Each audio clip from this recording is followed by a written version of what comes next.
Okay, starting to record. All right, welcome back, guys. Good morning to all of you. This is day 7. Today's topic is going to be about compositing. How do we export layers out of Unreal Engine? And then how do we take it to maybe software like After Effects and NUKE? All right, so let's say you have a Unreal Engine project and you want to do some extra comping or extra enhancement in compositing software like After Effects or Nuke, or maybe if you know DaVinci Resolve's what's the composite software in DaVinci Resolve? Anybody know? Can't remember right now, but you can do it there as well, right? So it all depends on you. So there are actually two methods of rendering layers out in Unreal Engine. Fusion, thank you, Zaid. So Fusion I pun tak apa faham sangat. I'm very good at After Effects and Nuke. So I'm going to show you both, yeah, After Effects and Nuke. Anybody using Nuke? Anybody in the studio using Nuke? Maybe not. Perhaps all of you are using After Effects. Maybe, right? If you are not using Nuke, then I no need to show, because I rather spend more time on doing something else rather than just going into Nuke and then waste half an hour there because you will not be using it. So maybe I just will do After Effects, right? We'll just probably do After Effects. Okay, so there are two methods. One is, of course, we render them in layers, just like Photoshop. And then we can, another method is using something called cryptomats. Cryptomats basically, they're also known as ID mats, yeah, or using IDs to send it, to export the footage out into alpha channels. Okay, so there's a very good documentation done by Epic Games, which covers everything that I want to talk about today. I'm going to refer to this document today.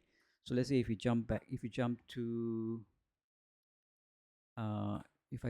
this page, Control V, I'm going to paste this page in the chat here, so you guys can have a look at it as well, yeah? So this is basically covers what I want to cover today. Let's go through this first, and then at least you know upfront what we are going to talk about today, yeah? So this is about render passes, learning about different render passes, layers in Movie Render Queue. Unreal Engine is not like a normal compositing software or not a 3D software, because Unreal Engine's export render passes are pretty limited. Okay, it's limited to maybe just your cryptomats and a couple of more other passes like your Z depth and all that. You cannot get render per light, stuff like that. It's not there yet. Okay, but whatever we can get out of Unreal, it's good enough for you to do compositing. So Miss Nadira went through all the camera setups and MRQ yesterday.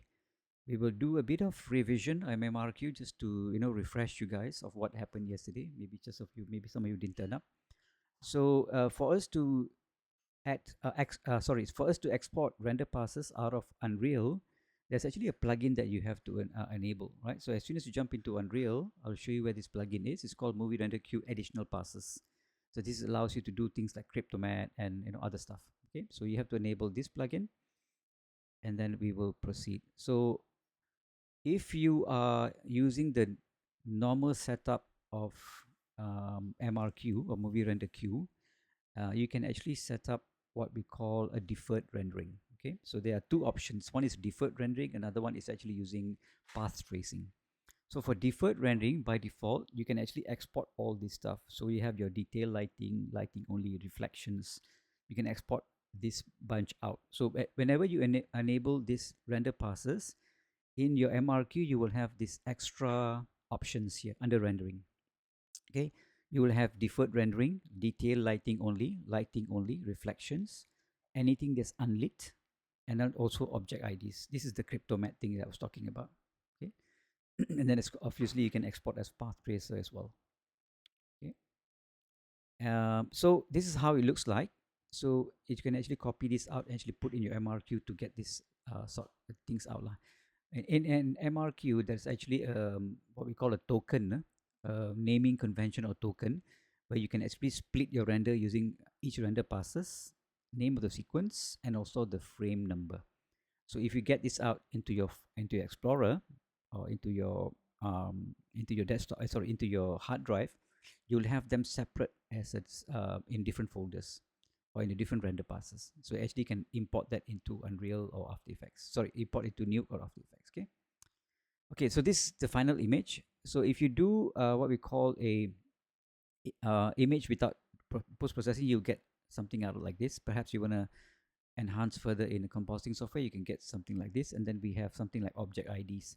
So object IDs or cryptomats are basically each and every object will have a different alpha channel, right? So this particular, whatever this is, the vase here can have its own alpha channel. This foreground can have a different, so every color here has a different alpha channel, which means in After Effects or Nuke, you can actually either color correct them, color grading, or remove them, or do whatever you want. As long as you have alpha channel, you're okay. So cryptomats are basically every object in the scene has a different ID, right?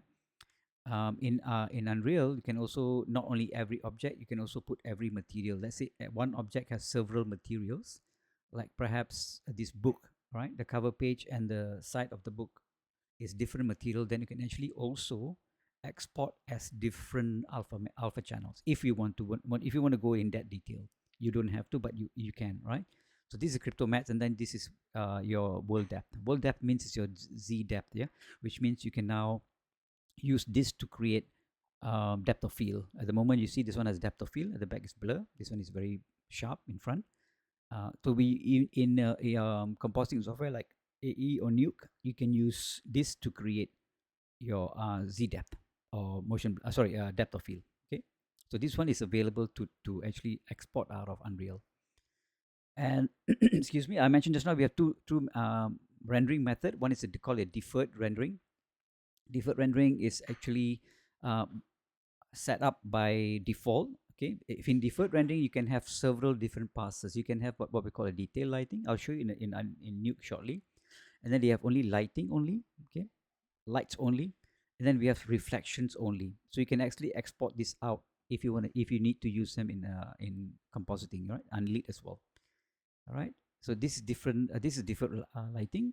And then you can also have two separate passes, which is going to be your one is going to be will be your Z depth passes.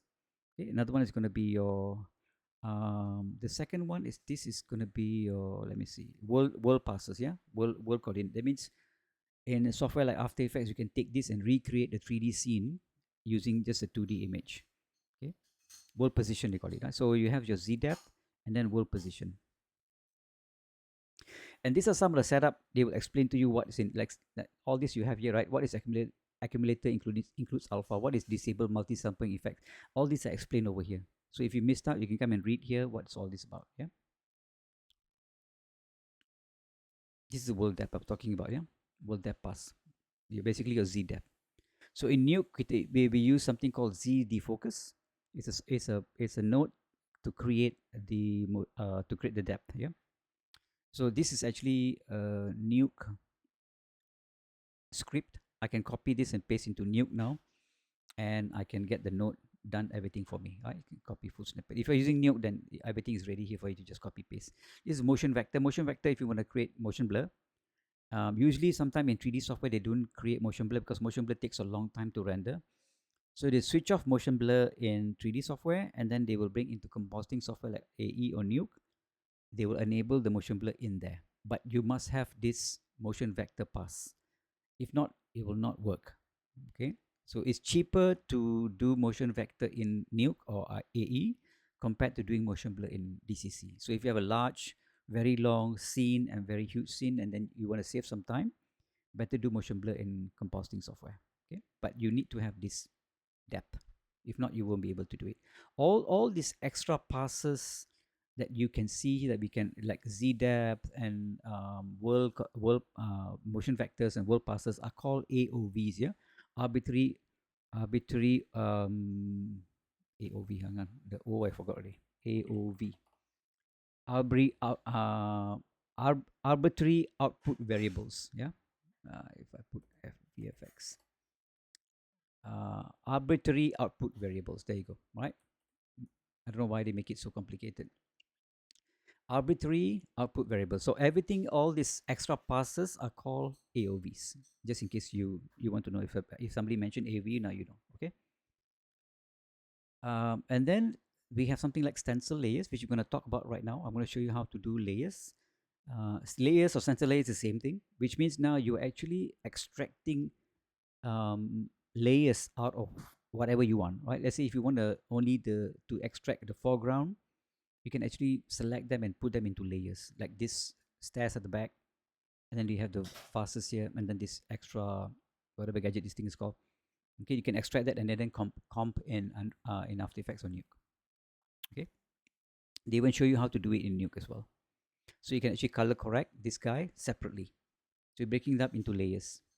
And then we come to a path tracer. Path tracer is another method of rendering in Unreal Engine, just in case if you missed yesterday class. So we have Lumen, or we call a deferred rendering, and then we have a path tracer. Path tracer is something like cycles, yeah, cycles in Blender. It's a bit slower, but it gives you much more detail. Okay, so you need to remove, like this one we have, if I go up here again, you can see we have the scene here. Normally by default it's going to be like a JPEG output, right? And it's deferred rendering. So if you remove deferred rendering out, and then you have to replace with something called path tracing. Yeah, you remove deferred, you put in path tracer, and you get these options, right? So you need see whether you want to motion blur or alpha, blah blah blah. I'll cover that a little later when we start doing stuff. Okay, and then you have your anti-aliasing, which is very important. I think Nadira covered this yesterday. For anti-aliasing, these two settings are very important, because if you put these high numbers, the rendering is going to be very slow. Okay, so I've done a lot of research on this. Everybody has their own way of doing things. Some people put 8:8, some people put 32:32. No need to do that. A lot of people have done a lot of experiments. They say either one. Okay, if you want a very sharp image, very good quality image, then you put higher numbers on the spatial sample count. That means Unreal Engine is going to render the same image multiple of times. Okay, but if you have a scene which has a lot of camera movement and you want a good motion blur, you need to increase temporal sample count. This is basically your motion blur. Okay, so one or the other, either 164 or 64:1, depends on what, but do not combine both. You cannot put 64:64. Okay, I've done that myself, and a lot of people are saying now it's either one or the other. But experiment, you never know, right? And then we need to sometimes you get an error, you will need to override the anti-aliasing. I think probably perhaps you have gone through this yesterday. So spatial samples, yeah. So this is actually at the 64, but if you look spatial sample, this is one you get a very is my scene showing? One second. Okay, one you get a very noisy image, right? If you change this to 4, you get a better image. Change to 16, you get even better, and then 64, and then 256, and 1024. You see that 1024 to 256 is not much difference, right? There is a bit like if you look at straight lines like this, of course.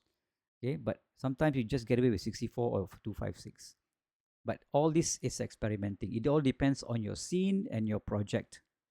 How many materials you have in the scene, how many objects you have in the scene, whether there's camera movement, there's motion blur. Every project is different. There's no one magic number or silver bullet just to say, okay, this you can use for everything. No, all right? So every scene is different. So you got to play around and find your sweet spot. Okay, so object IDs. So we need to enable path tracing and also object IDs. Object IDs, as I mentioned earlier, is your scriptomat or object IDs passes. So this is your original image with all the objects in the scene. And then if you put a cryptomat on it, it will look, every object will have their own alpha channel. These are basically alpha channels. So in software like After Effects and NUKE, you can choose which one you wanna separate out kind of thing and all, but just by clicking on them. I'll show you it later. Okay, this will show you how to set it up. I will go through this later on. Okay, how to set it up. Everything is here. Just in case if you forget, you come to this page and learn through again, right? You just go through again. So it even tells you what is the material actor. Like today, I'm going to use per actor, right? We are going to create ID using actors. It's safer. You can go by material, but material is going to, let's say your one object has 10 materials. So you have 10 cryptomats, only one object, which is crazy. You don't want to do that, right? Kalau actor, okay. Because basically you want to separate out the actor instead of separating out the material. But you can do if you want to. This is all about the tone curve. If you want to send your image out to After Effects or NUKE, they advise you to send it out as a linear image instead of a non-linear. So you can need to disable tone curve here. Velocity pass.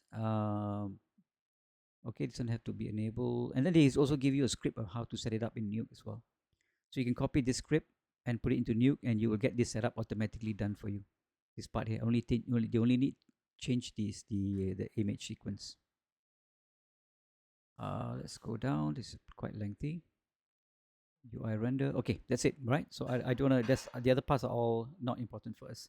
So let's jump into NUKE and talk about how we can do the two renders. One is layer rendering, another one is the using CryptoMats. All okay so far? Anybody? Has any questions before we jump into Unreal?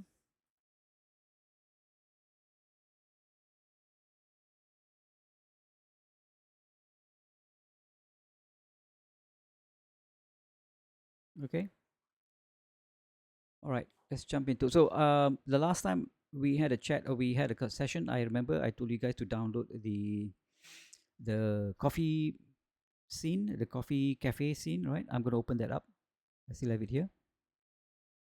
So I'm going to use this as an example. Thank you, Mr. Wong.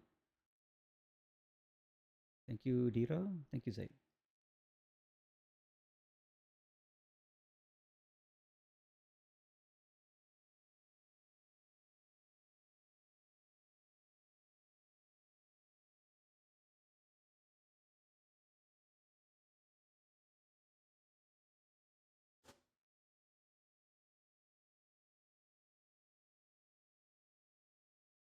Right. Okay. So we're going to jump into the cafe scene, and we will do some exports. Yeah. Before that, we will probably do a bit of recap on the camera and then movie render queue. Right. So this is the scene that we have, and if you have this scene, I'll just move this thing around. You can see what the scene is all about. Right. We have a cafe here, and with all the spotlights and what we used this in the last session, right? So we press the G key to remove all this. This is the cafe scene that we have. Okay, so just a quick recap on the cameras. So if you are going to add a camera into your scene, like right now we have several cameras here. So if I select any of the cameras, it's going to show this little pop-up here, the picture in picture, right? If I select that camera, that's the scene that you're looking at. And that camera has that scene. So if you go to your perspective here, you can see all the cameras are available in the scene here, in this project, right? Camera 01, this is camera 0, this is camera 02, right? So in Unreal, if you are not doing games, if you're doing cinematics, then you have to use the cinematic camera, uh, cine camera actor, right? There's several cameras here. These are some like rig rail and all that, but cine camera actor is the one that you need to use. Okay, there's a cine camera actor. Normally, the camera is in black color. There's another camera which is blue in color. That one's more usually more for games. So in our situation, we use cine camera actor. That's the black camera, right? By the way, the camera, it's if you look at it, it's huge, right? Like sometimes it's blocking certain stuff and all. You can actually size it down, right? If you select the camera also has scale. So if you go to transform, does it not allow us to do that anymore? We used to be able to change the scale. Camera actor. Oh, dia tak bagi dah. Interesting. Maybe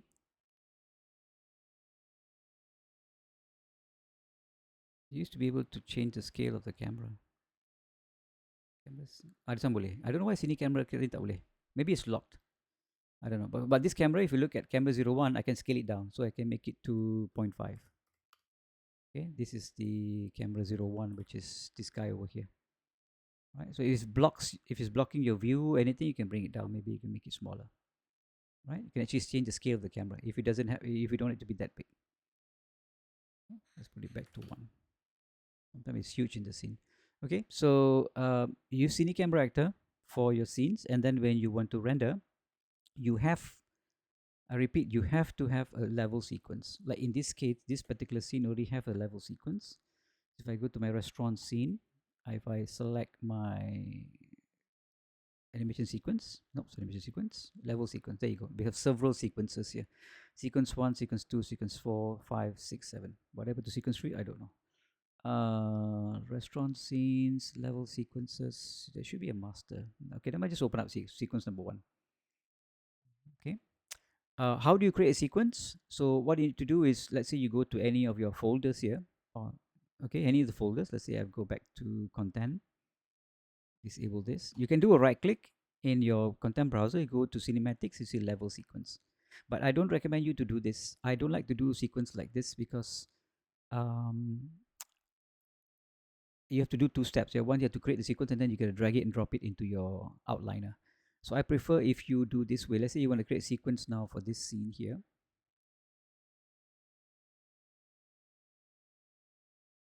Okay. Let me just close this sequence. So I want to create a sequence for this scene. I know I already have a few, but let's make another one. I like to go up here to the clapperboard. Okay, up here, clapperboard, and then click downwards and then use add level sequence. Why I like to use this is because whenever you do a level sequence this way, the level sequence will appear in your outliner. Why do you need this? Because whenever you open a level, the sequence is already part of the project. So you don't have to go in, look for it upside down inside of browser. It's going to waste a lot of time. Believe me, I've already gone through that kind of challenges. Yeah, so we don't know. Then you got to go mana sequence, kat mana I cannot find. Leave it in the outliner so you can find it easily. Okay, right now, if I check my project here, I should have a level sequence. If I select by level sequences here, okay, let me just do a animation cinematic level sequence actor. Okay, so now I can find I've got sequences here inside the outliner, so it's easy for me to open up. Let's say I want to open up sequence 1. I just double click here. Sequence 1 is already open. If it wants to open, okay, select, and then you have to go to the details, the open level sequence. Yeah, there you go. Now we have sequence. So I didn't have to really hunt for it because it's already in my list. All I need to do is filter it, open it up. Instead of you going to content browser, mana level sequence, that's tied up with a level, right? Sometimes you have multiple levels in your scene, and then all of them will have their own level sequence, and you hard time just looking for it. So it's sometimes very challenging. Yeah. So it's already here. So all you need to just click on it. Now we have the sequence, right? This is your sequence. This is like your timeline, just like in After Effects. So we have camera cuts, and then we have a camera. Camera cuts. Camera here means that camera that you have created in your scene now is part of the scene. If not, you have to drag it manually. I'll do a new one and I'll show you. So we have these sequences. I'm going to create a new one. So maybe I want to create a sequence for whatever lah. All right. So I go up here, add level sequence. It's going to ask me for a name. Where do I want to put it? Of course, I want to put it in the appropriate folder. In this case, restaurant scene. I want to call this LS level sequence underscore class. This is today's class, right? Class 7.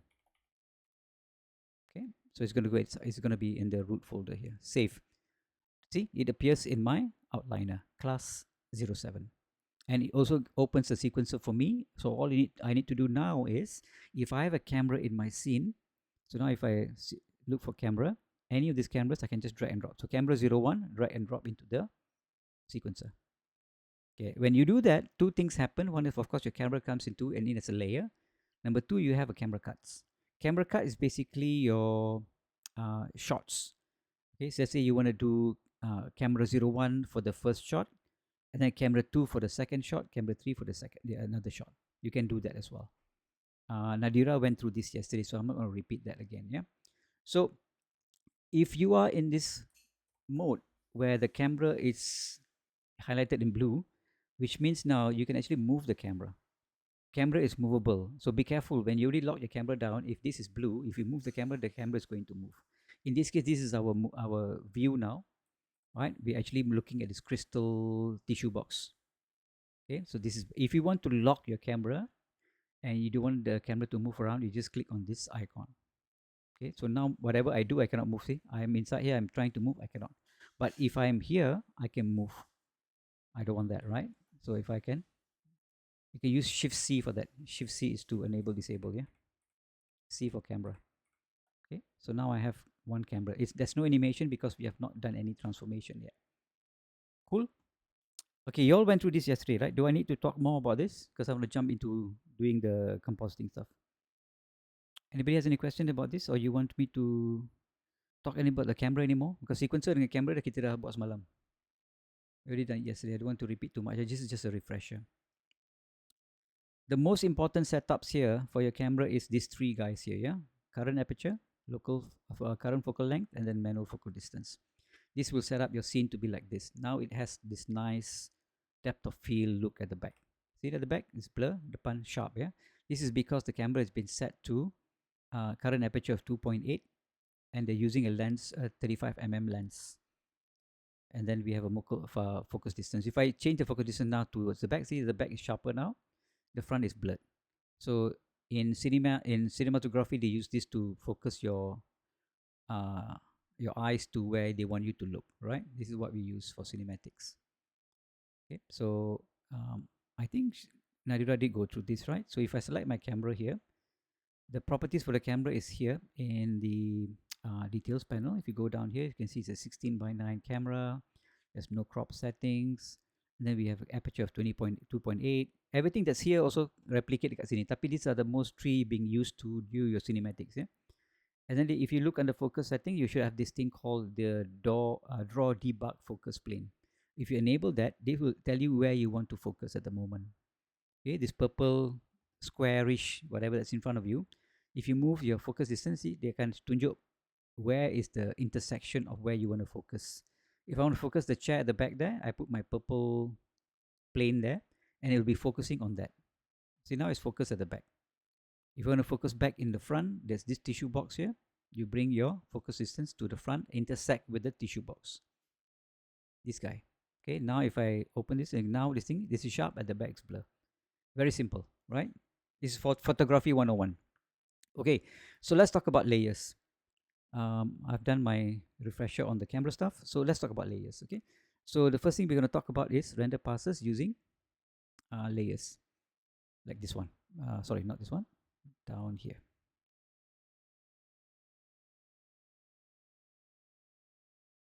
This one, right? So this is what we call the stencil layers. In Unreal, we call it stencil layers or layers. Boleh, yeah? So for us to break it up, so why would I want to do this? Why would I bother want to do all this stuff? Because maybe you have a compositing department and they want you to break it up in different layers so they can actually put things in between. Let's say now I want to break up this tissue box, the table and all that, so I can put something behind maybe, or maybe they want to color correct it maybe, or they want to do something else with it, whatever they want to do, right? So it's good to give your compositors layers so they can enhance it further, kind of thing and all that.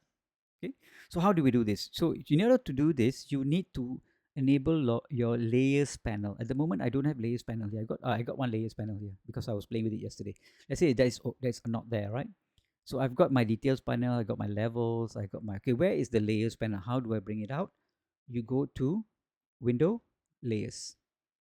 Layers is, just think about layers as Photoshop. Yeah, remember Photoshop? That's all it does. We want to take some items here and put into that layer. At the moment, I already have FG layer I've created where I actually included all the foreground into that layer. But I can delete this and I'll show you how to do it from scratch. I'm going to delete this layer. So in order for you to do this in layers, very easy. Select your objects inside your scene. Shift select any objects in the foreground. It can be any object, doesn't matter. Yeah, I've got a few here. I'll purposely miss something out just in case. Yeah, I not purposely miss something out. So let's say I have to lupa, it's okay.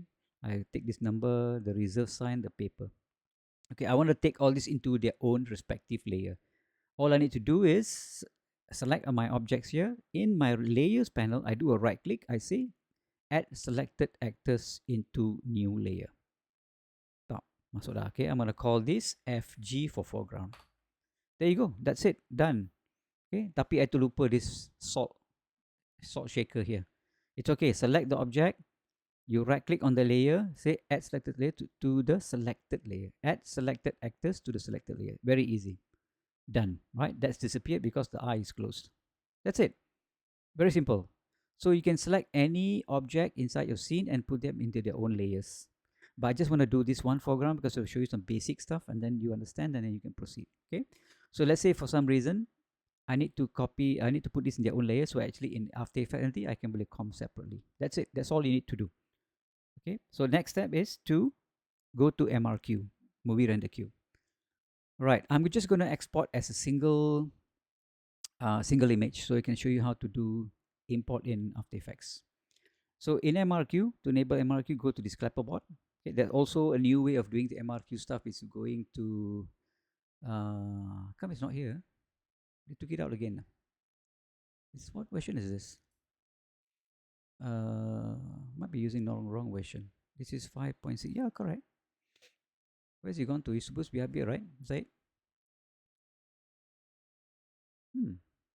Isn't that supposed to be a new? Oh, maybe I need to enable my plugin. Okay, tak apa. Kita go plugin dulu. Remember the layer panel? I think I enabled. We call them extra render layers. You just type the word render layers. There you go. Movie render queue additional passes. So this one has to enable. I didn't enable mine, so I have to do that. Yeah. Custom groom cinematics pre-streaming cinematic camera scene capture. Render scene camera views into render targets. Not important. Blueprint texture no. Tak apa. Ini kena enable ni. Right. Movie render queue enable, and then render queue additional passes. Yeah. Additional passes is a beta version. It's fine. Press yes and then restart. You have to restart. If you did not save, you will have to save first. Yeah. So I'm going to save selected. It's going to restart in a few seconds.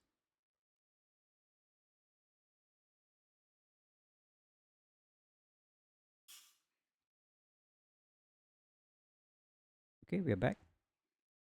And let's go to kita punya recent scene. Okay, we're back here, right? And I've got my FG here as well. Okay, so now, there we go. Now we have that plugin over there, right? See this little new icon here, which came in from 5.5, I think. This is another method of doing movie render queue setup, right? You can go here and you can say movie render queue, quick render. Quick render means whatever you see in the scene right now, they can render to you, right? There's no need to set up. Just a quick dirty render dibuat terus. And then the current sequences, you have other options. Do look at this. This is a bit more complicated, a bit more involved. Tapi normally kita just use movie render queue, right? So I'm so used to doing movie render queue via the using the sequencer. So again, my sequence hilang. I don't know where the sequence is. Don't panic. You go back to your outliner. The sequences are all here, and it was called number 7, right? There you go. Nice. Open level sequence. There we go. Right. So tekan your camera. Now you have the camera there. Okay. So remember, there's an open level sequence inside here. So now I want to render a single image of this to show you how to comp in layers. So I've got my layer here, foreground, and then the rest all are background. So go to movie render queue using this clapperboard, or you can use this icon here. This is your movie render queue, and by default, it's always going to show you the unsaved config. If you have saved some configs previously, it will be downloaded here. You have your list of previously saved movie render queue settings. Yeah. If you have saved before, it'll be in your content browser. So I'm going to just click on unsave config, and by default, you're going to get JPEG. Okay, this is default lah. JPEG sequence. That means it's going to export sequences of JPEG images. This is one I'm talking about. It's not the default rendering. Is by default. That means it's rendering in Lumen or whatever you set up. Path tracer is not included here. Path tracer, you're gonna buat path tracing, yeah? And then you got your output. Just 3 basic ones. Output is basically telling you where you want to send all this out. What is the resolution, where you want to send it out, which folder you want to send it out to. Okay. Tapi something is missing here, right? How do I send layers out? It's not here. So if I go to deferred rendering, down here you have stencil clip layers. Let me make this one a bit bigger. Macam tak nampak. Editor preferences. Only 1.2. Make it 1.3. Bit bigger. Maybe it's a bit more clearer, right? Okay.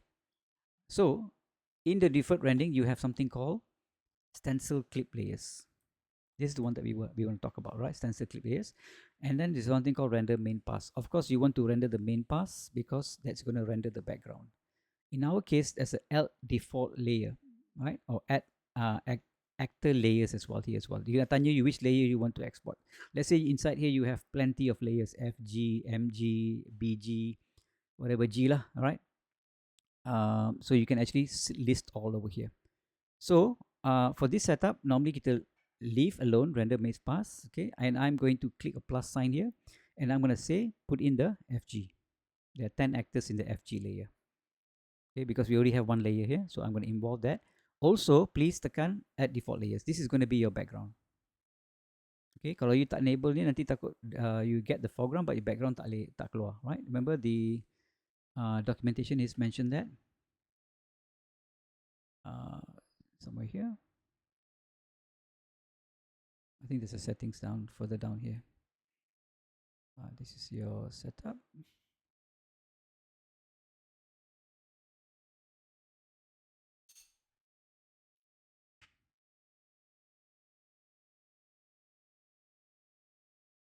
Somewhere here. Maybe kat atas kot. Tapi there's documentation showing exactly what all this thing means, yeah. Ada tak tulis main default layer, main area. Kat sini, okay, there you go. Additional pass process, add default layer, alright. Add default layer, the one I'm doing now lah. Yang ni lah, add default layer kan. Add default layer he means create an extra stencil layer that contains all objects not already contained in the stencil layer. So if you don't enable this, your background all hilang. Okay, all objects that are not ready. So automatically, what do you just have to enable it? And then this is going to be the list of layers contain groups or in each scene. Okay, so come back here. So you have to enable this and also put in your layer. So this is going to be separate out. Okay, so that's all. Right, come into referred landing. You're going to put a JPEG sequence. Kalau boleh jangan pakai JPEG. If possible, if you're taking in, if you're doing something quick, JPEG is fine. But if you want to do something more extra, you want to have a bit more enhancement, a bit more capabilities of doing better compositing, of course, the compositors will always ask you for EFXR sequence, yeah, EXR. But for now, kita pakai JPEG dulu. Output, I want to send this to my folder. So I'm going to just click on these three dots here. I'm going to go to, let's say put in desktop. I've got a folder here for MDEC pipeline training. New, I'm going to put as 07 to this session. Render layers. Okay, go inside there. And then new folder here. Just put layers. Layers underscore JPEG. Select, yeah. So it's going to go into there. And then it's going to be 1920. I'm just going to render one layer. So I have to go down here to the use custom playback settings. Start at 1, finish at 2. Okay, that means only going to render one layer. Okay, step is 1. That means you're only going to render one frame at a time. 24 FPS is fine. 1920 sequence number, frame number is fine. And then you click accept. Okay, so before you exit this, if you want to save your current setup here, you go to here, say save preset.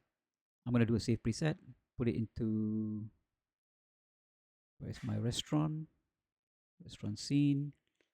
I'm just going to call this layer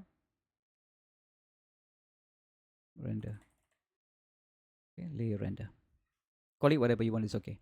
Save. So if I come back, I'll just click on layer render and it should be bring back to me all the settings. Okay, accept. And then let's render this out. So it's going to go there, render local.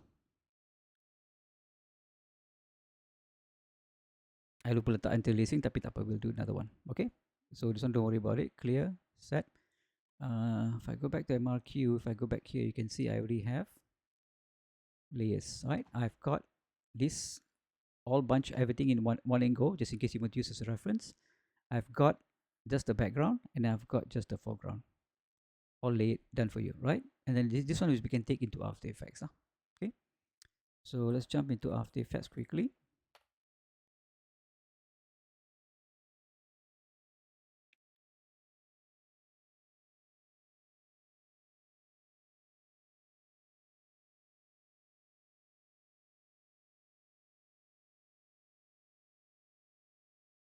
Okay, so Command I, Control I, or you can right click and say import multiple files, desktop, MDEC pipeline, render layers, render JPEG. I'm going to bring this import, and I'm going to bring this import. Okay, so I don't need anything else anymore, so I can just take these two guys, drag and drop. Single, okay, all right, and one has to go over the other. Okay,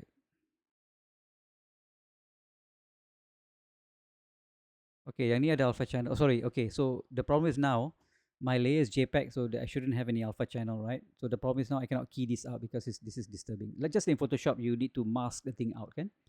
So if I look at this now, if I look at alpha channel, tak ada, right? Tak ada. Unless I export this as a PNG file, of course. Okay, you guys know about all this stuff, right? PNG, alpha channels, and all that stuff. So the best thing is to export this not as JPEG, but as a PNG file. So I just did this purposes. You can see what the problem is. So now I cannot see my background because tak ada alpha channel. Go back to RGB, right? So I've got this in the foreground, that's a background, tapi this one has to be keyed out, right? You can use Luma key and all that to do that now, no problem. Tapi kalau boleh, PNG comes with the alpha channel for free. Okay, I don't want to go to the fact that I want to just go and roto ke atau nak buat Luma key leceh, right? So PNG will be best. So we just leave this alone, and then now you know how to actually render layers. So you can go into Unreal and make as many layers as you want. Okay, whatever you want to. Maybe the background here you want to separate out, and then you will do color correction. So if I go to After Effects now, you can actually, maybe select this, and then bring in a layers effect. Lama tak pakai After Effects. Go to where are my effects? Effects and presets already here. Where are my effects and presets? Kecilnya dia punya screen. Adobe should enable us to allow us to change the resolution of the screen. Actually ada tak? So tekan ni pun dalam. Okay, edit preferences.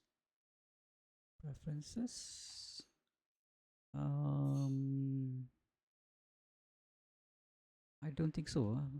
Been using AE for the longest time, tapi tak ada to change the UI to make it bigger.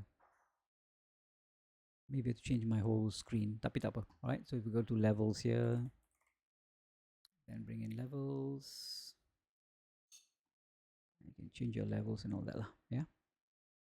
Those kind of stuff, okay? So you know what I mean. And then the background will have their own background. So that's what compositors do, by the way. All right, so that's layers. Very simple, straightforward. Make your layer panel, bring in all your objects into whatever layer that you want, then you export. Yeah, pakai JPEG, or in this case PNG will be better. So the next one is I want to talk about CryptoMats. Any questions before I jump to the CryptoMat stuff?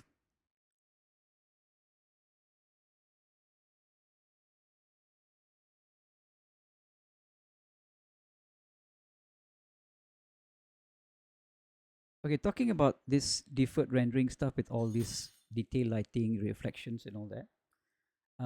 If you jump back to your UE scene here, if you click on the lid down here, you can actually view in a different scenarios or different different scenes here. I've got unlit. Unlit just shows you the objects with their textures. Lit is actually the most common. It's going to be normally we're going to be in this scene here, lit situation, and then we have wireframes.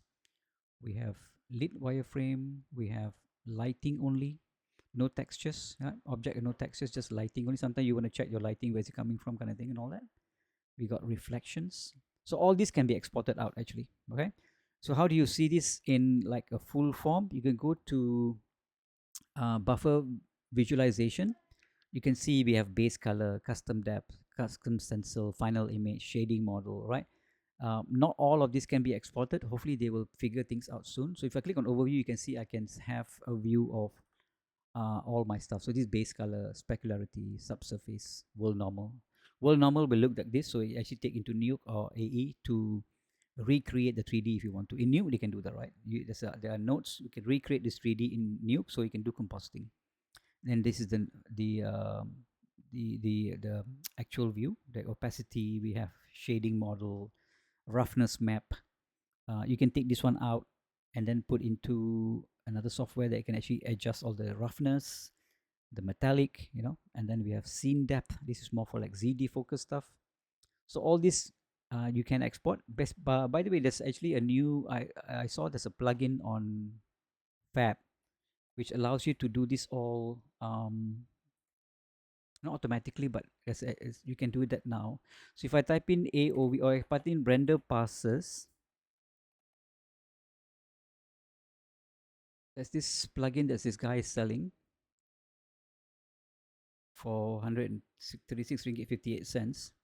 Light AOVs. For this one, if you use this plugin, you can actually export separate lights.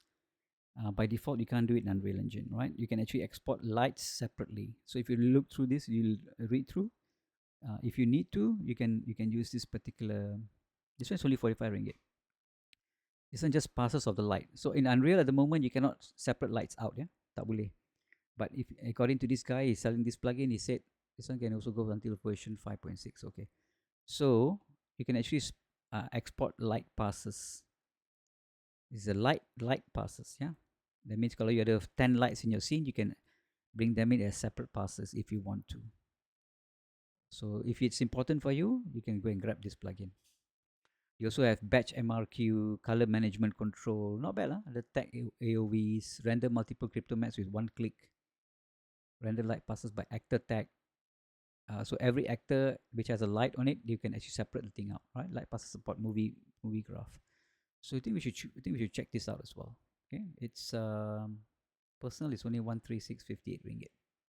Not bad. Okay, right. But for our needs, if your needs, I suggest you just layers ataupun what I'm going to show you now. Using CryptoMat is good enough. Okay, so let's jump back to the lead view here. And by the way, I made a full screen using F10. Yeah, if you click F10, you can go into full screen mode. Okay, so let's talk about CryptoMats. So layers done. Okay, I'm not going to use layers anymore, so I'm going to close that panel. So let's jump back to CryptoMats. Okay, okay, I'm going to use the same scene. Also render one pass.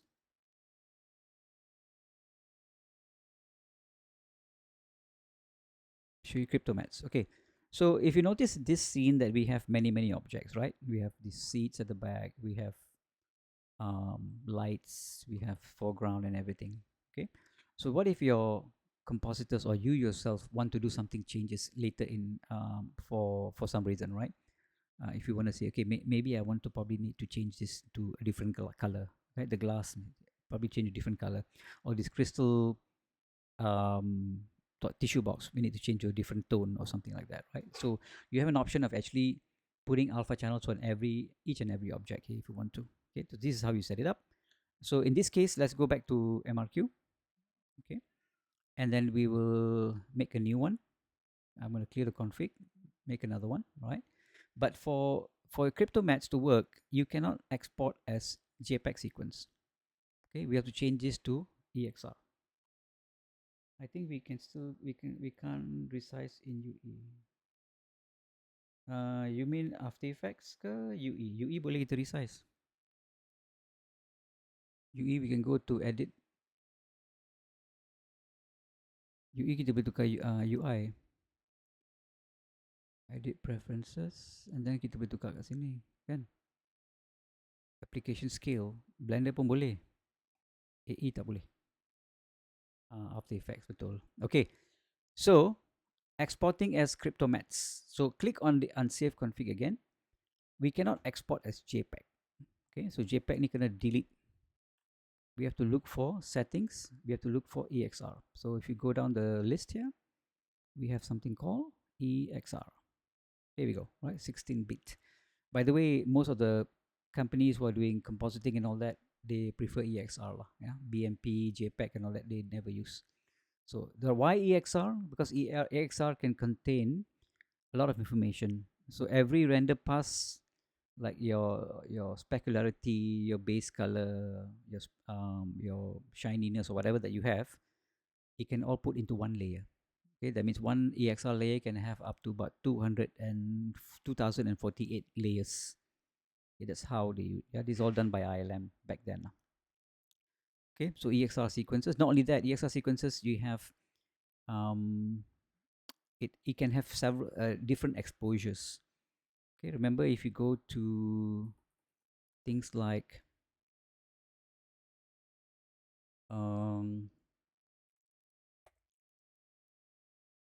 Polyhaven. Remember Polyhaven? Polyhaven, you can download your EXRs and all that. Okay, and if you notice, the EXRs are all in either EXR or HDRI. So if I say collect these guys and I want to download this guy, so it's either HDR or EXR, because EXR contains the exposure value. Okay, they have several levels of exposure values. You can actually control that in your 3D software or compositing software. So that's the reason why we use EXR. Come back to here. So we have to change this to EXR, right? So click settings, go to EXR. And now EXR, we have several options. Some people say keep to PIS, some people say use DWA, some people say use DWOP. You have to find your own. PIZ is uncompressed, by the way. If you want your, if you want, I mean, if you don't want to have large EXR files, sometimes EXR files can become quite big. So a lot of people say either use DWA or DWOP. So you got to go and find out what all this is all about. Okay. So I'm going to keep to PIZ for now. Multi-layer has to be selected. If you're exporting EXR, you must have multi-layer. Why? This page will explain what I'm talking about, right? If you go back here, scroll down a bit, all the explanations are all here. Okay, somewhere in here. Right, I think I went through that earlier. All right, we'll come back here. Okay, so I'll normally leave multi-layer on. Multi-part, I don't bother. Okay, and then rendering, I don't use referred rendering. We cannot use deferred rendering. Deferred rendering is your lumen lighting. We don't want that, right? We want to go into something that we can actually export. So we're going to use path tracing for this. Actually, deferred rendering pun boleh juga. Can export layers and all that, right? But according to that documentation, it's preferred if you do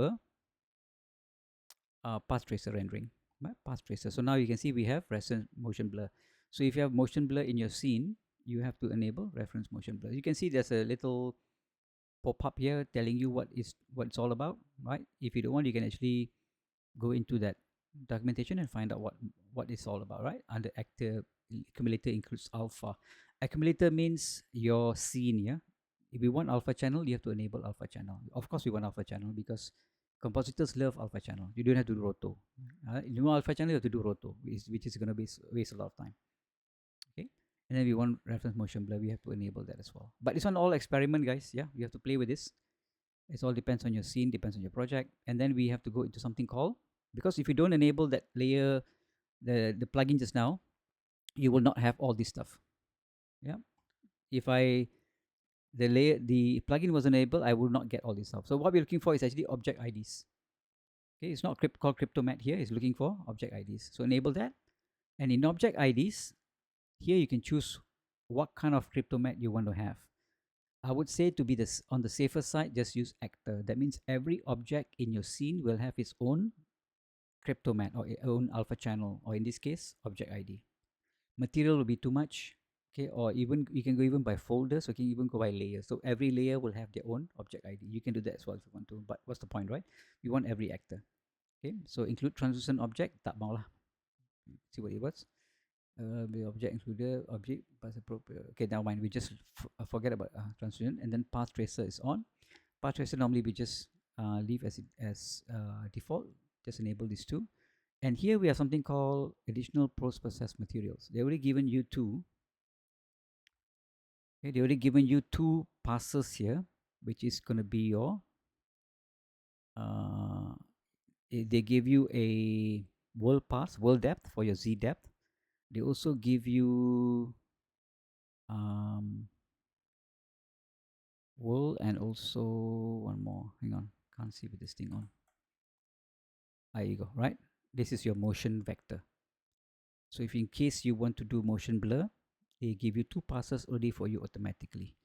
If you don't want this, you just have to put it in the trash bin. Let's just leave it there just in case. I want to show you nanti lah. Okay, we already given you two. What else can you want? What else do you want? Of course, kalau you nak separate lagi, you want more, you click on this plus sign, and then now you can go in down here, and you can add more, right? They already given you, if I type in MRQ here, just type movie, there you go. You got your stencil cut out, you got your ambient occlusion, you got your world depth, world normal, world position. All this is you can actually bring that in if you want to. Okay, normally you want ambient occlusion, yeah, ataupun world position. So do you decide which one you want? It's all documented in Unreal Engine documentation, right? All this is all there. So you just go through this and find out which one you want to use. Okay, so if you want to add more, you can do that. I'm not going to do that here. So I'm just going to keep these two guys. Okay, and again, remember just now layer kita tak ada kan? So we don't need to put layers lah, because we have really taken out from my object. Make sure I have taken out from my layers. Otherwise you go and render layers pula. Layers. Oh, I have removed this lah. Delete layer. Okay.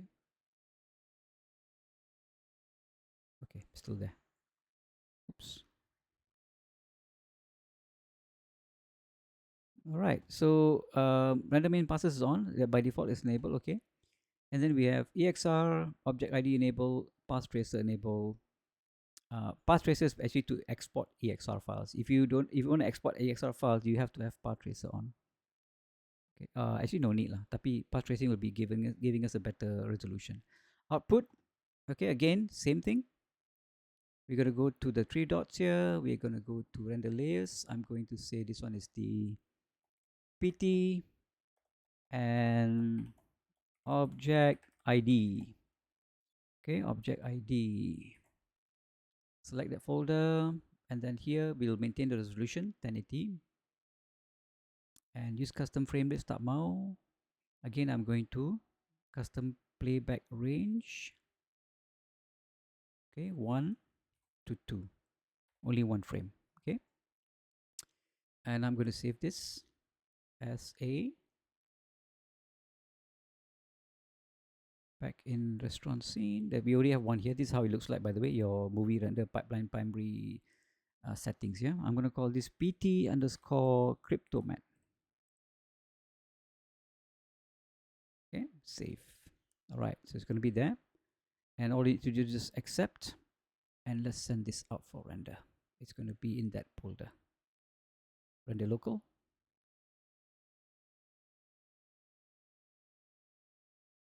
Usually take a bit longer time because we are rendering as it's going to the separate layers. Wonder why. Never mind. Clear. Close this. Jump back into here. We should have. There you go. Okay. There you go. EXR file. Yeah. ls class 007 is EXR. If I open this up, and this is the this is the one that we have. Yes, it's an EXR. So now you can see the background's a bit dark. So Compositor will say, what are you giving me? But since it's EXR file, you can actually change the exposure kind of thing and all that. And by the way, if you want to open up your EXR files inside of your Windows, there's a software called DJV you have to download. If I right click here, you say open with DJV. So if DJV is a software that you can open up EXR files in Windows, I think that's recommended. DJV. Okay, for playback and review of high resolution images sequences in real time audio, blah blah blah. Yeah, it's free of charge. You can download from GitHub.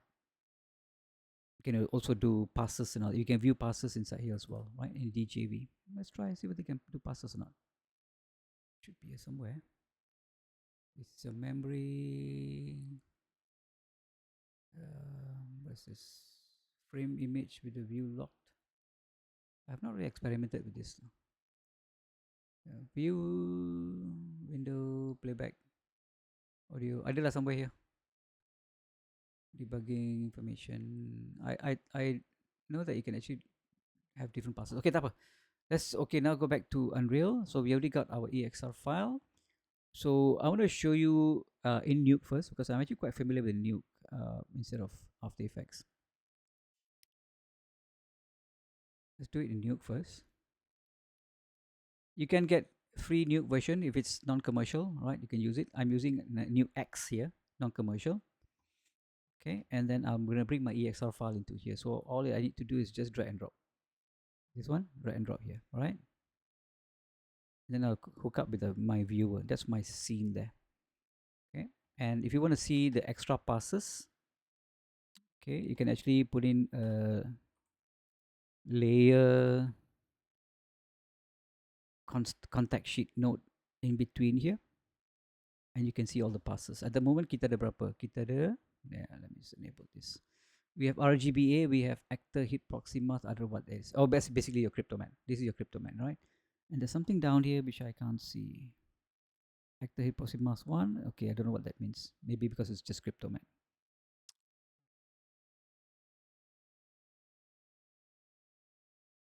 Okay, never mind. Okay, so but we know there are different layers. If you go up here, you can see there are alpha as well, right? In this case, alpha will be RGB. Okay, tak ada. Ni pakai cryptomat. Okay. So in NUKE, if you want to bring a cryptomat, you just type in cryptomat. Okay, you hook it up, and then you view. Did I play with anything just now? Go back to RGBA.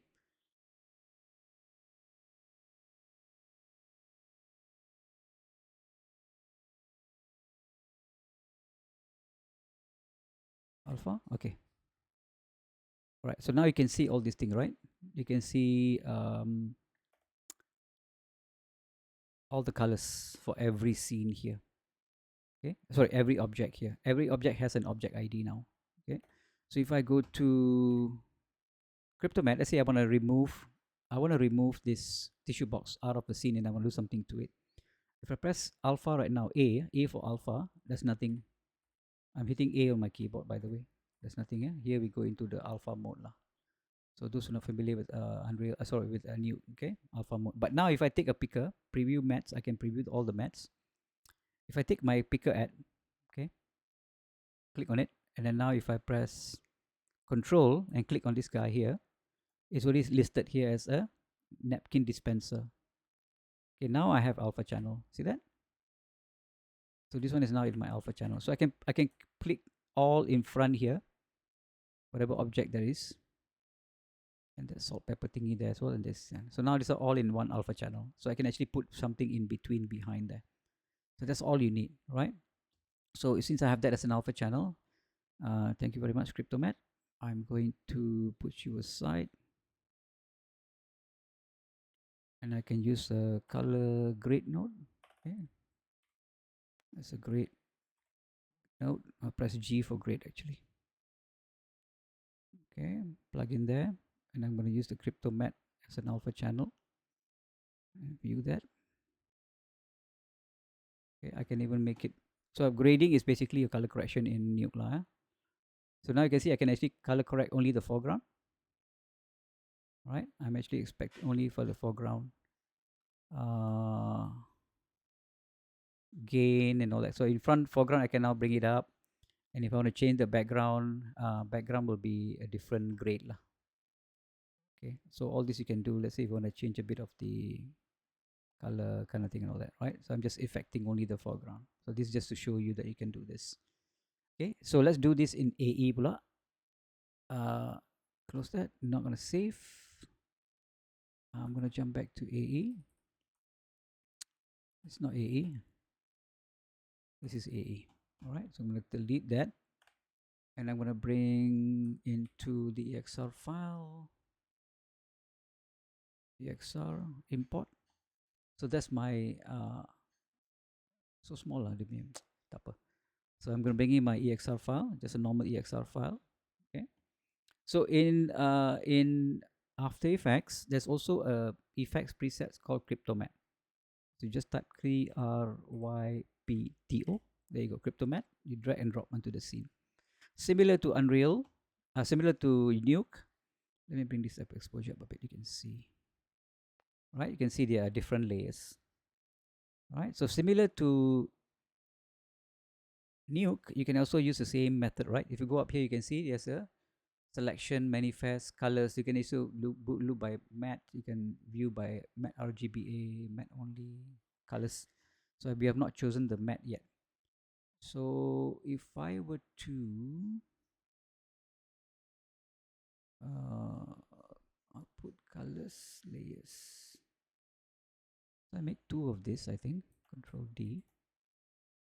Okay, the foreground I want to keep this. So Cryptomat, I think it has this color picker, right? So much easier in so much easier in NUKE. Colors, layers. Okay, how do I do this?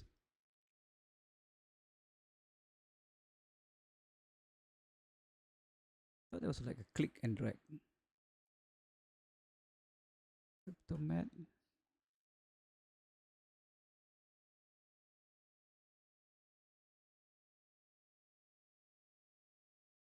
There's no alpha channel yet. Tak ada alpha channel ya. So don't tell me I have to do selection pula. It should be just click. Selection layers. Ni dia. Ni dia. Okay, selection.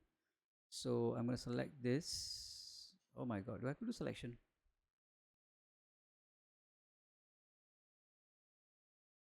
Complicated. Do I have to do selection?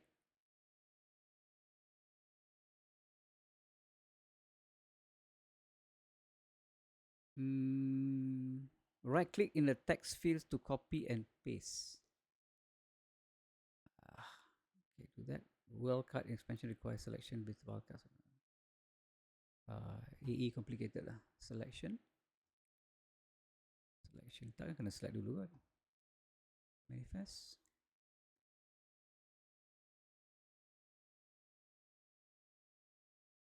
Let me do a quick one. I think it's not that difficult. It's supposed to be easy. Crypto. I don't use Unreal After Effects lama dah. Cryptomat in After Effects. Okay, let's see. How to use Cryptomat Redshift.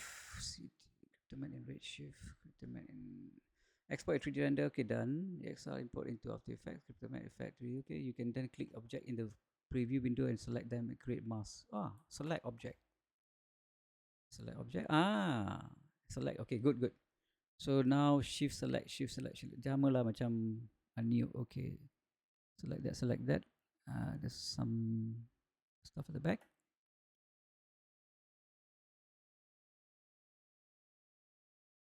Compositing, Mr. Wong, you have to learn a bit of Fusion. Fusion is a bit more, it's a different way of doing stuff, yeah? Normally in industry, they use After Effects a lot. But if you want to use a free route, then of course you learn a bit of Fusion and you can do all this stuff, no problem. So I've selected all my alpha channel. So if I press my alpha channel now, alpha, so belum lagi. This, okay. So it's okay. I already selected my alpha channel. So you can see I can actually now select matte colors, matte RGBA. Okay. And I did put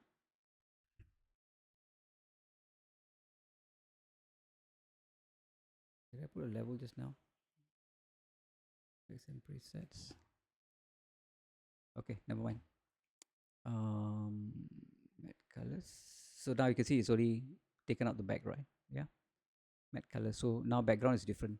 So now if I 2 of this, the background I can reset. So now I've got a background like that, and I don't have to view, no need to view Cryptomat like this. So now already done for me. So the foreground is actually, I can change to different colors. If I go to levels now, for the foreground, right? I can now do this lah, right? I can do this now, foreground, and then the background is actually the normal background that we have earlier. Maybe the background needs a bit of more brightness. Yeah. So in EXR files, you can actually push it quite high. JPEG, this one already considered a very pixelated already, right? We have a bit of this issue here at the edge here because of this anti-aliasing. Because I didn't put anti-aliasing in Unreal Engine, you should have put Unreal here. in my PT Cryptomat, we should have put in AE, anti-aliasing. Remember I showed you just now aliasing, but 64 here or 64 here? Because there's no motion blur, I should have actually put 64 here. That means this particular image is going to be rendered 64 times. Okay, and then you have an error. Error is just telling you, please enable your override. Now error is gone. So it all depends. This one also experimentation. You can start with maybe something like 8, 16, 24, 64, if you want to, right? So it depends on how harsh your anti-aliasing is in your compositing software. Like this is very harsh. So you can do this, right? So prefer is EXR if possible. Jangan buat JPEG. JPEG, you won't have the luxury of doing all this extra bit here, right? So this is what Cryptomat is for. And you can go and keep on adding more stuff if you want to. If you go back to your Cryptomat here, right? You can press Control and maybe click this chair. Sorry, no control, just click on it. Just click on it.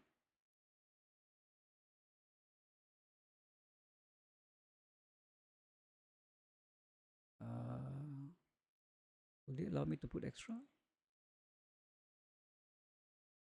Just click, right? That's what they said.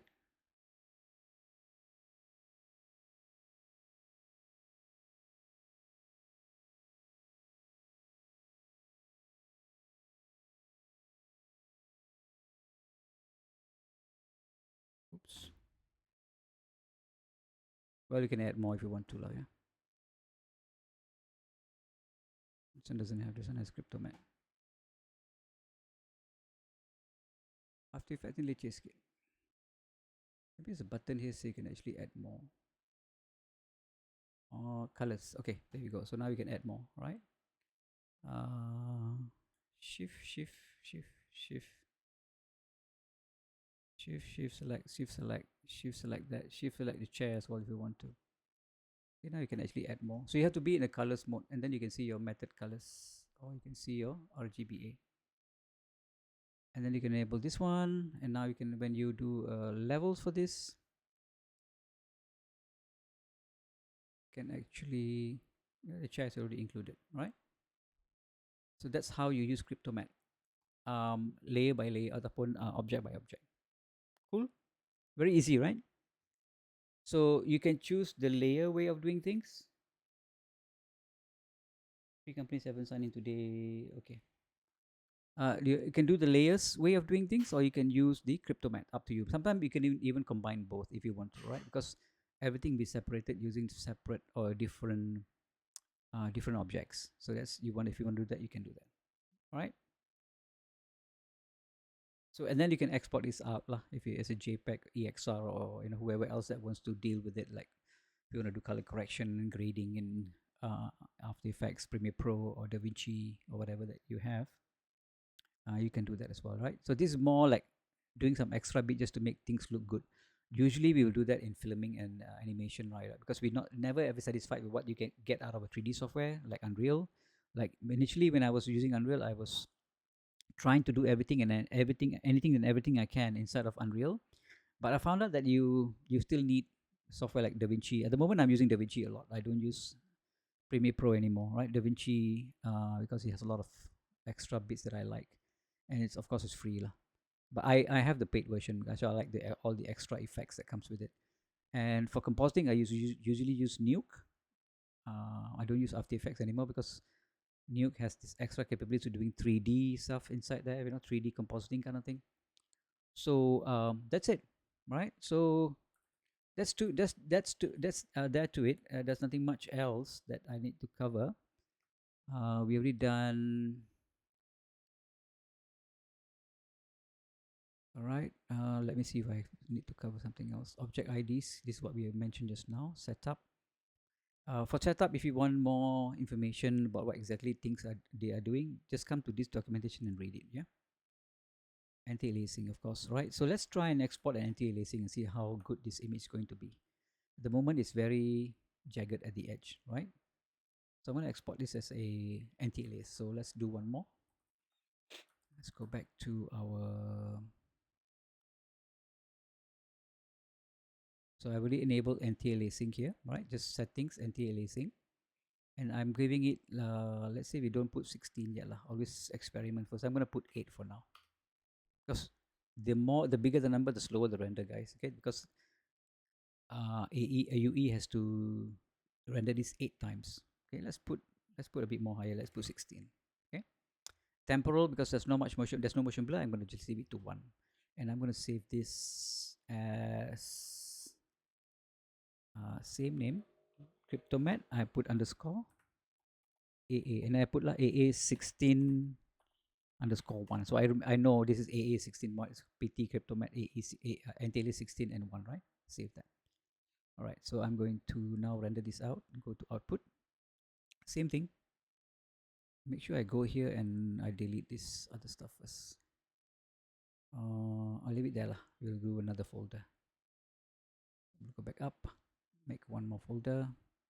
Path tracer underscore object ID underscore AA for NT-alias. Oops. And then select folder. Okay, 1920 1080. Still same one single image. NT-aliasing path tracers enabled. We got 2 passes here.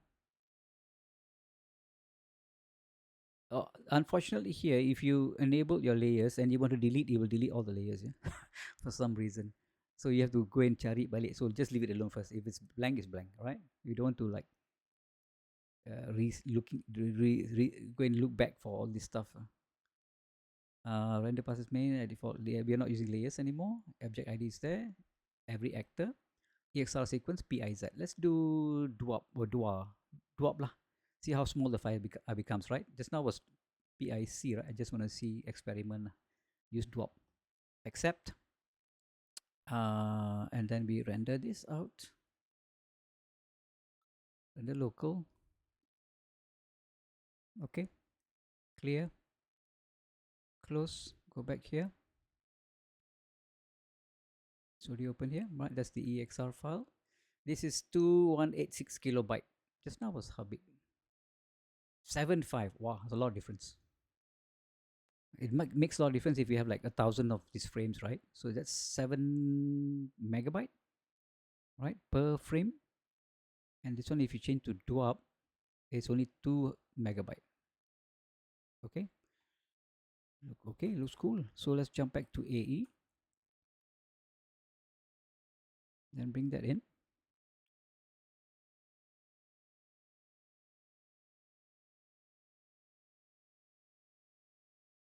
This is with the NT-alias, yeah. Let's make a new comp out of this. Here we go, brighter for some reason. And let's put a Cryptomat on it.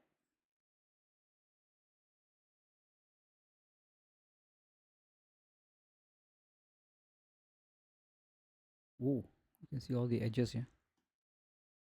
It's interesting. All right, select. Select should be under colors. Okay, selection mode is on. It's selected. There you go. All right, this one can be selected. This one now tak boleh select dah. This one boleh. Oh, something is not right. Something is not right. Very hard to select all this stuff. See that? Something went wrong. Okay, let's try that one more time. Let's delete this. Is it the AA you think that's giving the problem? Or is it the DWAP? I don't know, maybe DWAP lah. Let's try this again. Go to EXR, change back to PIZ. And then NT-alias, we'll leave it at, okay, they will leave it as well. We will do some experimentation. Warm up. There's no need warm up lah, because there are no Niagara stuff inside here. Okay, I'm going to accept and render that one more time. This time is PIZ, yeah. Jump back here.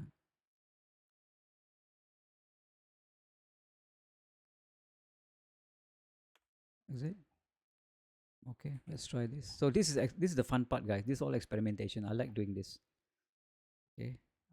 So now if I do a new confirm selection, Okay, Cryptomat. Better. Right? So PIZ was the one, the DWAP was the kacau one. So I'll select this, select this, select this. I'm going to check the anti-aliasing, how good it is. Thanks, Zaid. This guy. Okay. There's a bit of jaggedness still, but other improvements scale. Yeah, it can be improved. So we can actually change the anti-aliasing to a very high one, with 64 perhaps, right? For us to do. So let's try one more, 64, and then we'll see what happens. Let's delete this out. Let's try Zaid's method. If we try the other way around. TSR. Okay, move it under Q. Anti-aliasing. Okay, now you mean you pakai ni eh?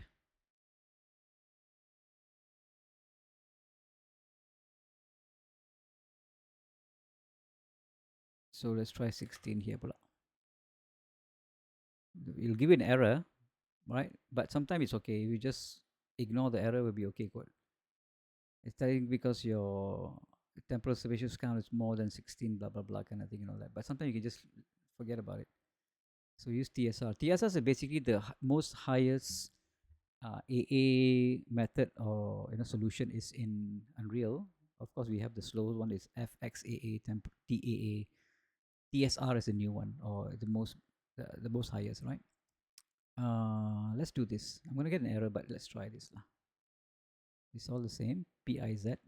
Keep it alone. Or maybe we can up this to 32 and see what happens. Accept that. Render local. Okay. And then we'll bring this in to AE.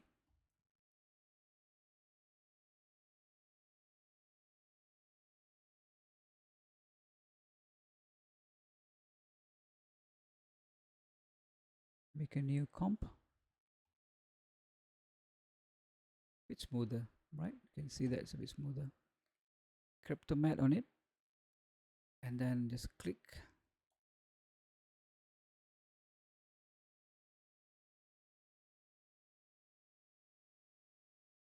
Not much difference here.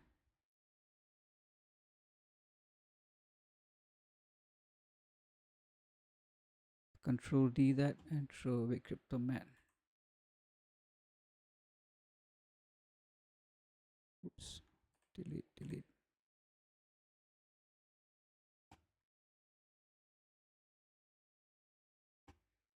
So we're gonna view this in RGBA.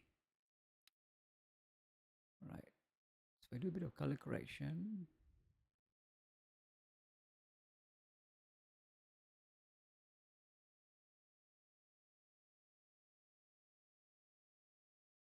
Yeah, you can see a bit of jaggedness here. But of course, when you have an alpha channel, you can go in and blur the edges and all that. So compositors normally have their own ways of doing all this stuff, yeah. The edges and all. Like in NUKE, we probably put an edge blur or something like that. In After Effects, I don't know what you used for edge. Maybe there's an edge blur here. Let's try edge blur. Tak ada. Just blur maybe. Sometimes you just need to blur the alpha channel, right? Blur. Banyak blur ni. Blur and sharpen. Just use smart blur and see what happens. It's too much. And you can actually select edge only. There you go. You can select the edge only and give an option to do just the alpha. I go and select here alpha channel. You can't see alpha channel in Unreal and in AE. Pelik. Okay, but here you can actually come in and blur the edges.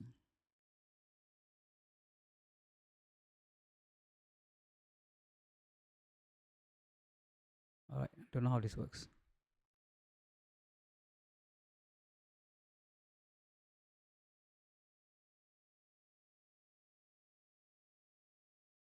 Only edges. Oh, normal, okay. But still can see a bit of pixelation there, right? But because maybe the image is HD, so if you export as 4K, probably will be better, right? But that's how it works. Switch off smart blur, so you can come in and do your extra bit of color correction and all that, right? It's too dark, too bright, whatever. Okay, so that's it. That's using Cryptomat. Any questions, anybody, regarding exporting out and how to do compositing in NUKE or AE?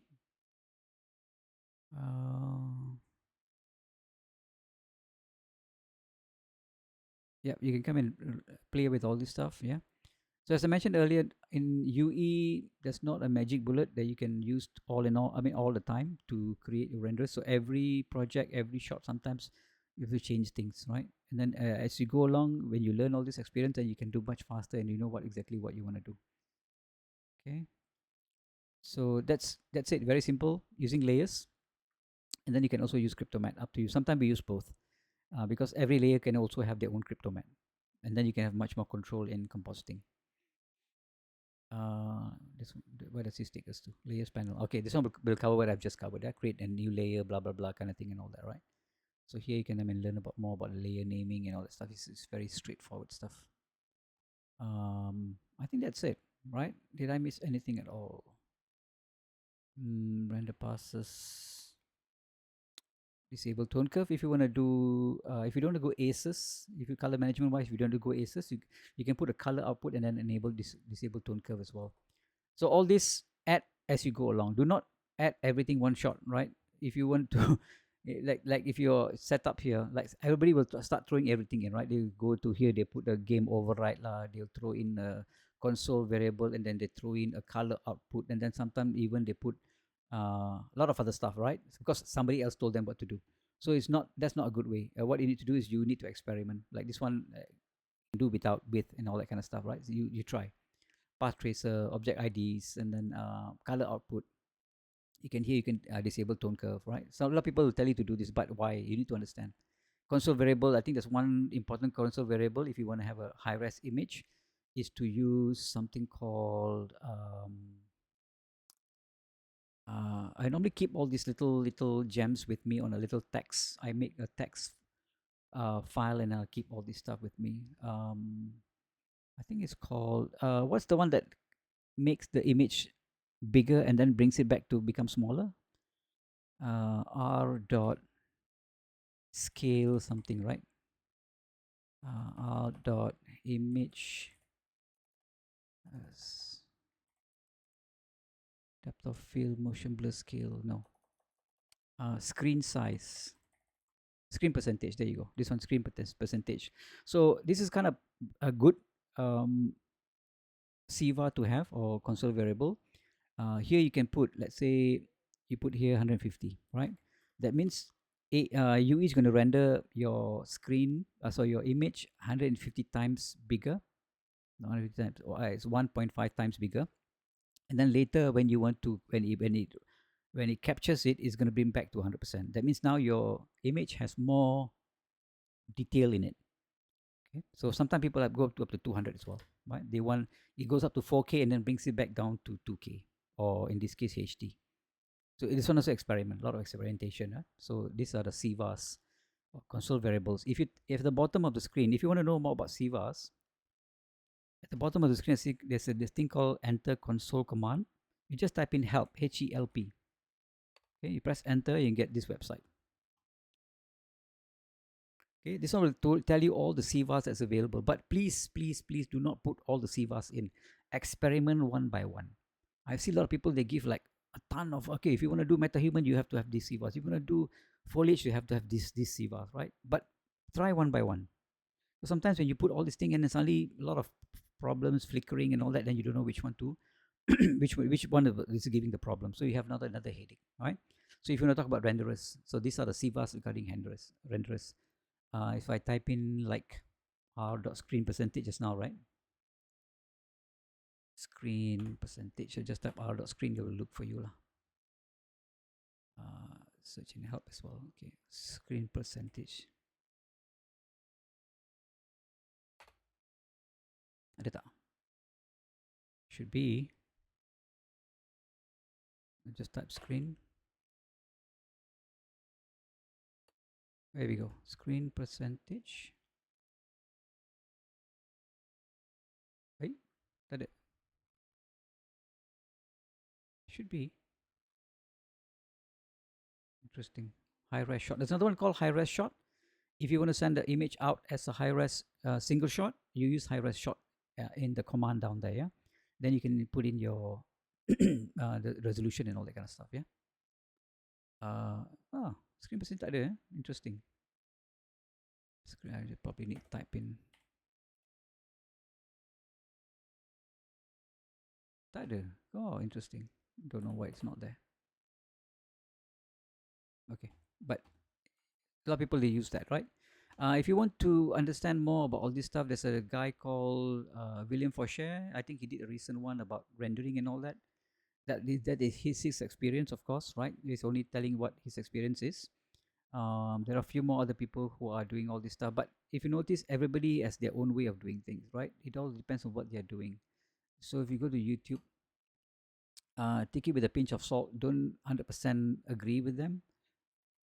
William Faucher or Faucher. So he did about I think recent one. There you go. Right, movie render Q 2025. So he gives his idea about all this stuff, about what to use and all that. But experiment with that, and then you'll probably find your own way of doing things. Okay, and there's another one here as well about doing ambient occlusion. Okay? So go through that and understand a bit more about how you can get the best out of Unreal Engine, right? How to export things out of Unreal. After Effects, let me just purge all my cache first. 1.6 gigabyte already.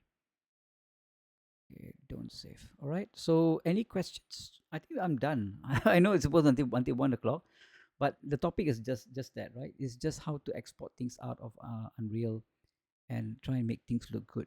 Again, I iterate all experimentation, right? You experiment until you get something you feel that is going to work for your shots. Okay. And here you can see if you have the console variable panel on, if you go to window, console variable, right, you can see all the console variables currently running in the background. Okay, you didn't even have to enable this automatically. Unreal knows what to do for your scene. If you have Lumen, they will enable certain things. Like you see here, they already enable for you anti-aliasing quality to 3. RFXC quality just now, right? The anti-aliasing. You see here, given even you the names of it. And already set to 4. Okay, you can change all this stuff, but of course, Unreal has its own built-in CVAs already running for you automatically. See, Lumen, everything's done for you. Okay, and of course, people like to experiment. They come and change all this stuff, and then they get not so nice renders. Okay, just by going to your where's the button again? Just by going to your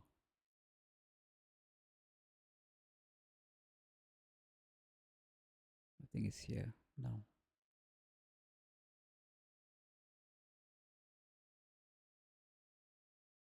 Mana pergi dah?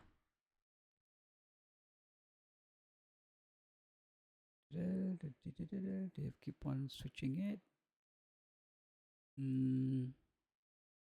Game settings.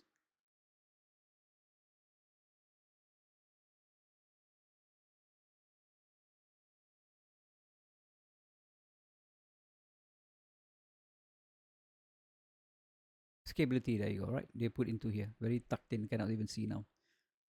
So your viewport scalability has been set to epic automatically.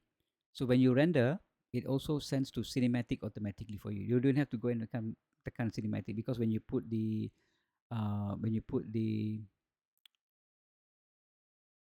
settings, you go to game overrides, right? Game overrides, they will automatically put everything into high for you, right? So what William Faucher's video is telling you, that everything has been done for you automatically by Unreal. Only thing you just come in just to tweak a few things, right? Like, of course, if you're gonna send to EXR, you have no choice but to choose it manually. Other than that, everything's done for you. So there's no much of things need to be done. Okay. So that's it. I don't have anything else to talk about. The default layer is stencil layer is for this one. Let's see if I make a new one. Just clear this out.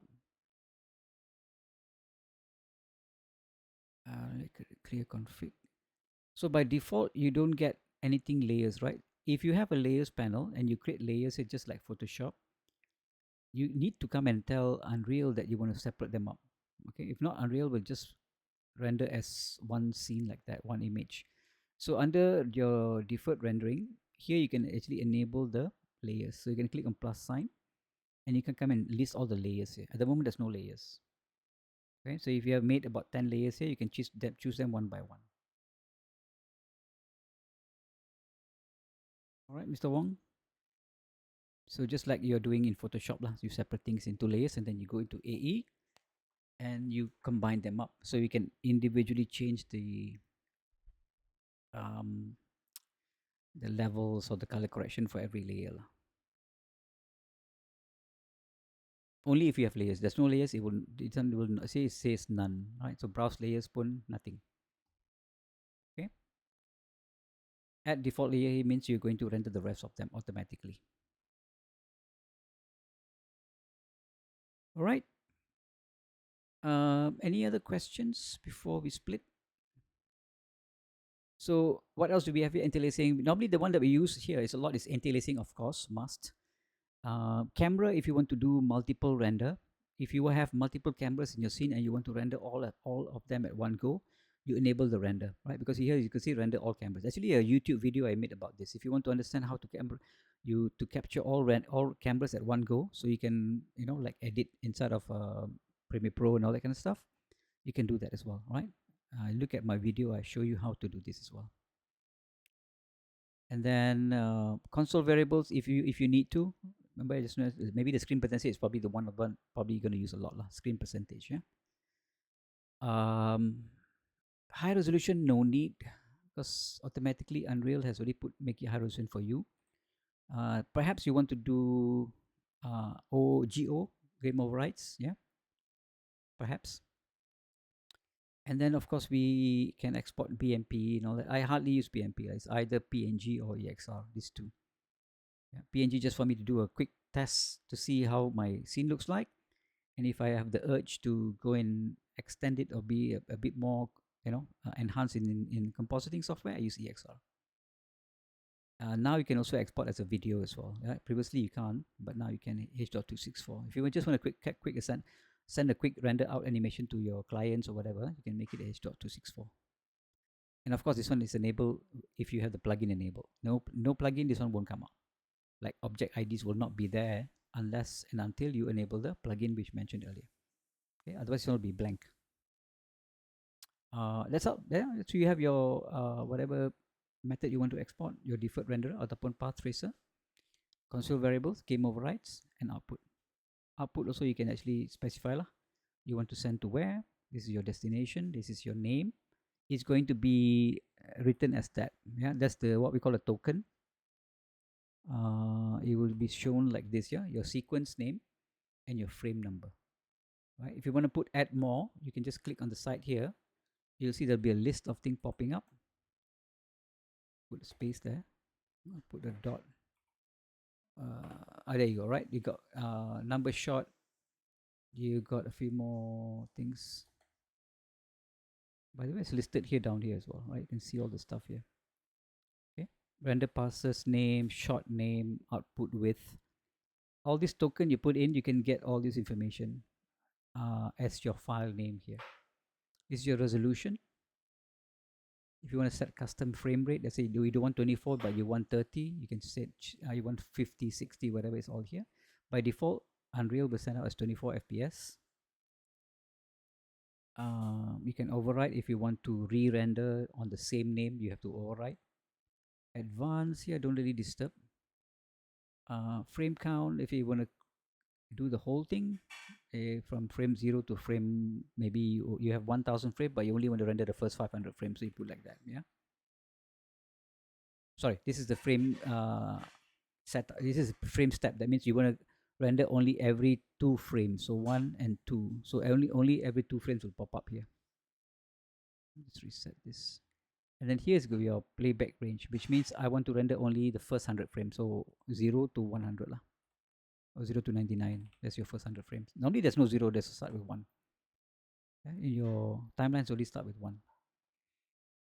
And here you can do your final, and then the versioning here. Yeah, there's no, I don't really use this as well. Right, that's it. Yeah, very straightforward, easy to use. All right.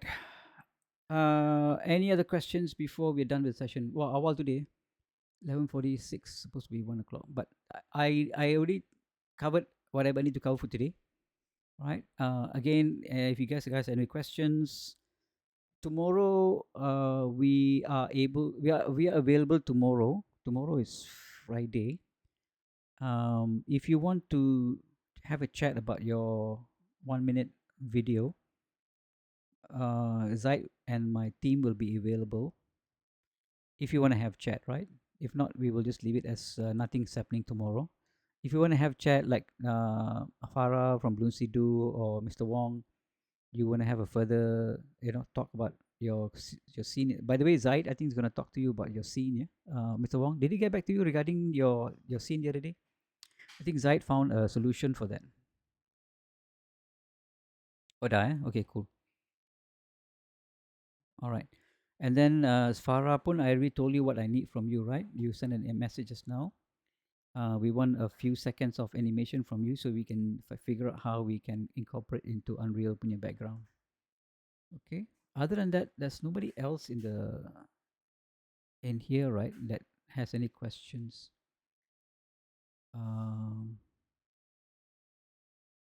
Yeah, there's a feedback form there just in case, right? If you help us put in your feedback, we'll appreciate that. Kita ada Trillion. Any questions from you guys? You guys okay? Because we have not seen any of your stuff coming from your side that we can help with. Zul kita dah jumpa dah. We already had a chat with Zul. Hazim, we already had a chat with Hazim. Raja, what about you guys? Are you guys okay? You guys are okay to show that 1 minute animation on the 27th? You guys got everything under control?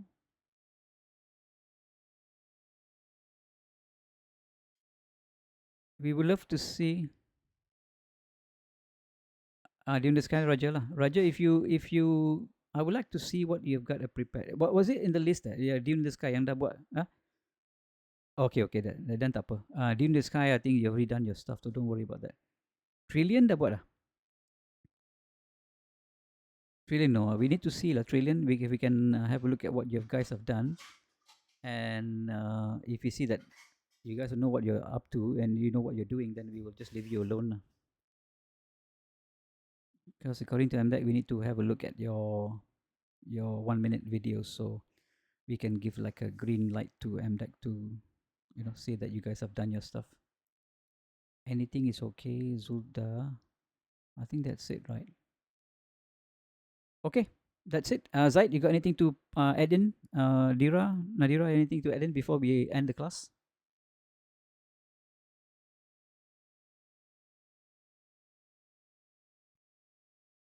Okay, anything stay back?